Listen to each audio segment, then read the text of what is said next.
Hello दोस्तों, कैसे हैं आप सब। आशा करते सभी अच्छे और स्वस्थ होंगे। पायल ठाकुर के इस चैनल पे आप सभी का स्वागत है। सभी को जय माता दी, हर हर महादेव। रोज की तरह मैं आप लोग के सामने बहुत ही प्यारा शिव चर्चा गीत लेकर आई हूँ। आप लोग इस गीत को सुनना, लाइक करना, कमेंट करना। मेरे चैनल को जो लोग अभी तक सब्सक्राइब नहीं किए वो मेरे चैनल को सब्सक्राइब कीजिएगा और गीत कैसा लगता है कमेंट बॉक्स में ज़रूर बताइएगा। आशा करती हूँ आप सभी को मेरा ये गीत पसंद आएगा और आप लोग मेरे गीत को पूरा सपोर्ट कीजिएगा। गीत कैसा लगता है ज़रूर बताइएगा। हर हर महादेव लिखना मत भूलिएगा। तो आइए मैं अपना ये गीत शुरू करती हूँ। शिव गुरु डामरु बजावले हो, शिव चारे चाके बेरिया।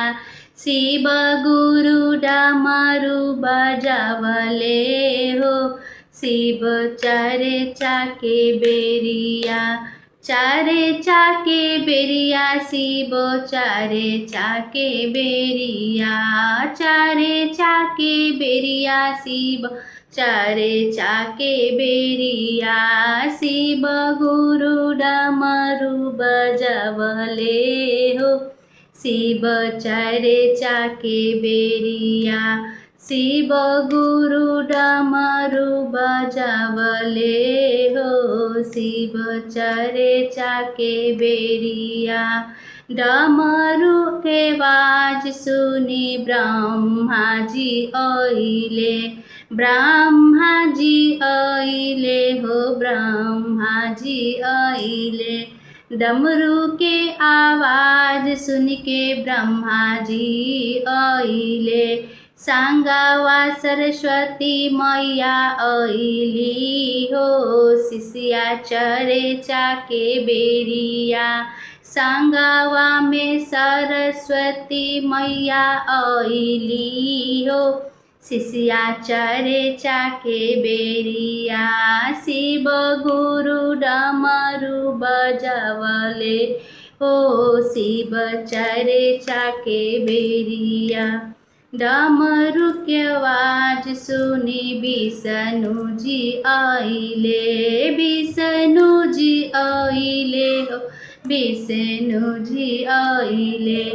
डमरू के आवाज सुन के विष्णु जी आइले। सांगवा में आइली लक्ष्मी मैया हो, शिष्या चरे चाके बेरिया। सांगवा में आइली लक्ष्मी मैया हो, शिव चरे चाके बेरिया। शिव गुरु डमरू बजले हो, शिव चरे चाके बेरिया। शिव गुरु डमरू बजावले हो, शिव चारे चाके बेरिया। डमरू के आवाज सुनी राम जी आइले। राम जी आइले हो, राम जी आइले। डमरू के आवाज सुनी राम जी आइले। सांगवा में आइली सीता मैया हो, शिष्या चरे चाके बेरिया। सांगवा में आइली सीता मैया हो, शिष्या चरे चाके बेरिया। शिव गुरु डमरू बजावले हो, शिष्या चरे चाके बेरिया। शिव गुरु डमरू बजावले हो, शिव चरे चाके बेरिया। डमरू के आवाज सुनी हरिंदर भैया आइले। हरिंदर भैया आइले, हरिंदर भैया आइले। डमरू के आवाज सुनी हरिंदर भैया आइले।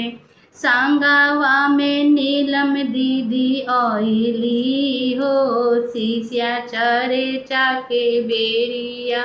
सांगवा में नीलम दीदी आइली हो, शिव चारे चाके बेरिया।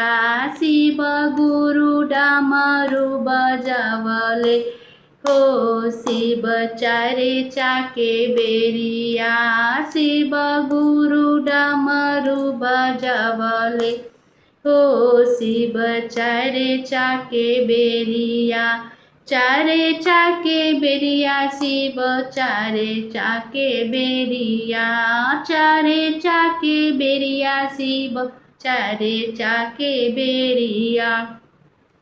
शिव गुरु डमरू बजावले, हो शिव चारे चाके बेरिया, शिव गुरु डमरू बजावले, हो शिव चारे चाके बेरिया।